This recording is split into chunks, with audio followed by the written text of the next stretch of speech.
जय जिनेन्द्र। जब जीवन में सुख सुविधाएं हों पर उन पर तप का अंकुश न हो तो वही सुख पतन का कारण बन जाता है।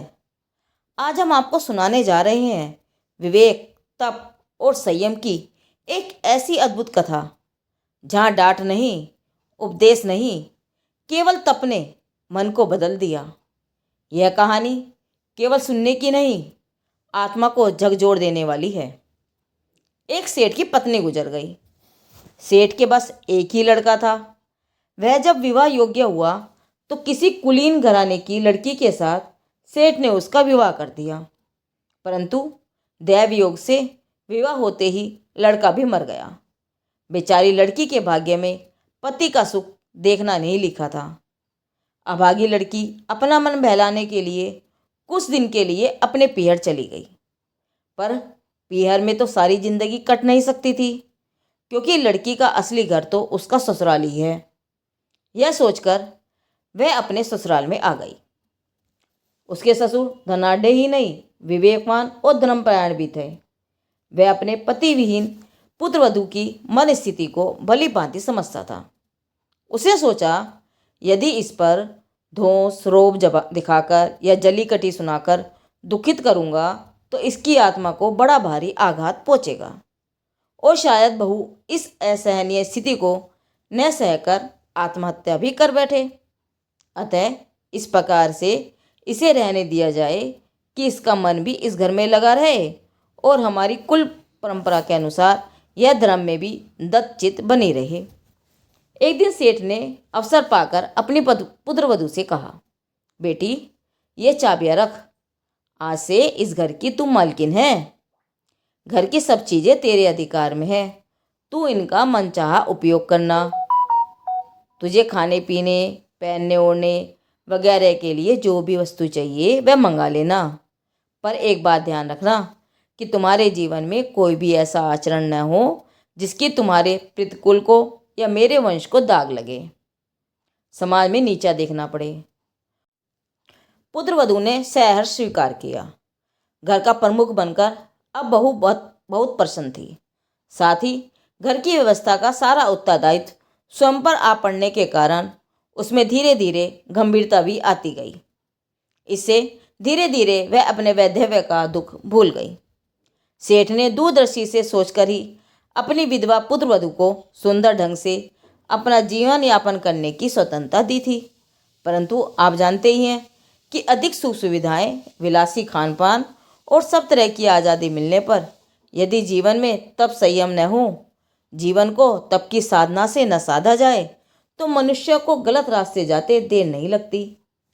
अत्यधिक सुख सुविधाओं पर तप का अंकुश न हो तो जीवन को खतरा रहता है। फिर इस विधवा लड़की की उम्र भी ज़्यादा नहीं थी। अपनी जिम्मेदारी निभाते हुए भी उस पर युवा अवस्था के कारण काम के उन्माद ने अपना रंग जमाना शुरू कर दिया। शुरू शुरू में तो वह संभल गई, परंतु जब उसकी उत्कटता छाने लगी तो उसने मन ही मन सोचा कि ऐसा कोई उपाय सोचा जाए जिससे काम वासना भी शांत हो जाए और कुल की आबरू भी न जाए। अगर यह बात बाहर फैल गई तो मेरे दोनों कुलों को दाग लगेगा, नीचा देखना पड़ेगा। इससे बेहतर यही है कि घर में ही ऐसा कोई साधन जुटा लिया जाए। जब मनुष्य बुरे विचारों की राह पर चल पड़ता है तो बुद्धि भी उन दुर्विचारों को साकार करने के लिए खरी खोटी, अच्छी बुरी अनेक युक्तियां लड़ाती है। सेठ की विधवा पुत्रवधू ने भी अपने कुविचार को असली रूप देने के लिए युक्ति सोच ली और दूसरे ही दिन उसने अपने वृद्ध ससुर से निवेदन किया, बाबूजी, अपना रसोइया बहुत बूढ़ा हो गया है। उसे आंखों से भी कम दिखाई पड़ता है। रसोई बनाने में भी उसे असुविधा होती है।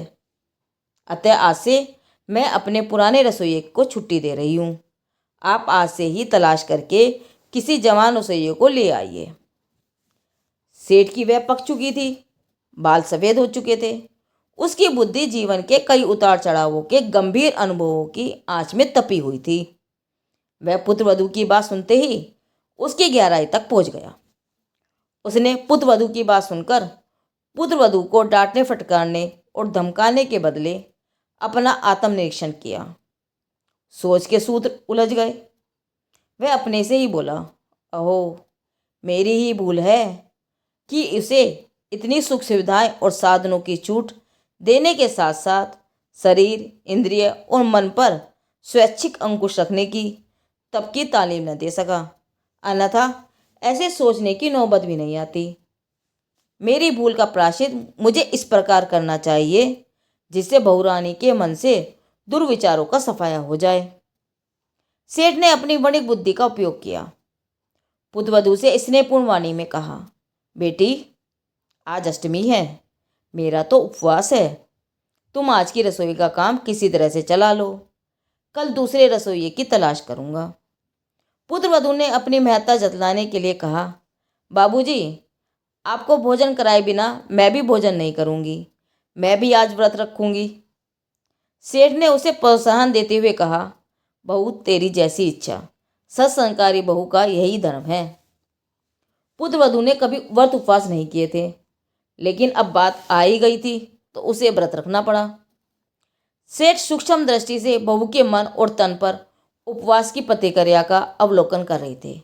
कारण, तन और मन को साधने के लिए वह उससे उतनी ही पर्याप्त मात्रा में तप कराना चाहते थे।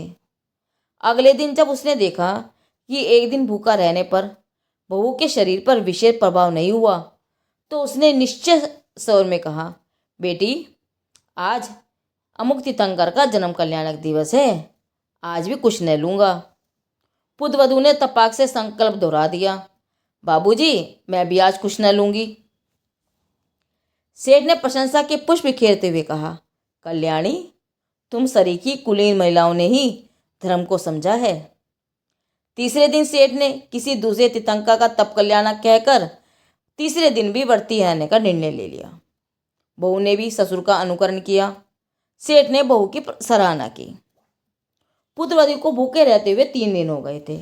शरीर और इंद्रियां शिथिल हो जाने से मन भी शांत हो गया था। मन का व्यापार भी इंद्रियों और शरीर से संचालित होता है। मन के अंदर में जो विषय वासना के बुरे विचार थे, वे सब के सब काफूर हो गए। यह अपने में सच है कि मनुष्य जब स्वेच्छा से भूखा रहता है, तब दिमाग और मन का कूड़ा कचरा स्वच्छ और साफ हो जाता है। उसमें शुद्ध चिंतन की धारा फूट पड़ती है। पुत्रवधू के दिल दिमाग में से भी गणित विचार 3 दिवसीय उपवासों के प्रभाव से शिथिल हो गए। उसके हृदय में शुद्ध भावधारा बहने लगी। हे भगवान, मैं कितनी पापीन हूँ। मुझे ससुर जी ने सब सुख साधन, स्वतंत्रता और अधिकार दिए, लेकिन मैंने अपने पर तप का अंकुश नहीं रखा और मेरे मन में कुल को कलंकित करने वाले निंदनीय विचार आए। मुझे धिक्कार है कि मेरी वजह से ससुर साहब ने 3 दिन का उपवास करने का कष्ट उठाना पड़ा। अब मैं सुबह होते ही उनके सामने अपना अपराध प्रकट करके उनसे क्षमा मांग लूँगी। भोर की लाली नई चेतना के साथ सेठ के आंगन में बिखरी हुई थी। पखेरू तप का मातम्य गुनगुना रहे थे। इस कथा से हमें यही शिक्षा मिलती है कि मनुष्य का सबसे बड़ा शत्रु कोई बाहर नहीं, उसका असंयमित मन ही होता है। जहाँ विवेक होता है, वहाँ कठोरता की आवश्यकता नहीं। जहाँ तप होता है, वहाँ वासना टिक नहीं पाती, और जहाँ संयम होता है, वहाँ जीवन पवित्र बन जाता है। आइए हम भी अपने जीवन में सुख के साथ तप, स्वतंत्रता के साथ संयम और अधिकार के साथ विवेक को अपनाएं, क्योंकि तप केवल भूखे रहने का नाम नहीं, तप है आत्मा की रक्षा। जैन धर्म में तप की महिमा की यह कहानी अनमोल रतन संकलनकर्ता व लेखक एलाचार्य निशंक भूषण जी महाराज जी से ली गई है। जिनदेव की वाणी, आगम वाणी।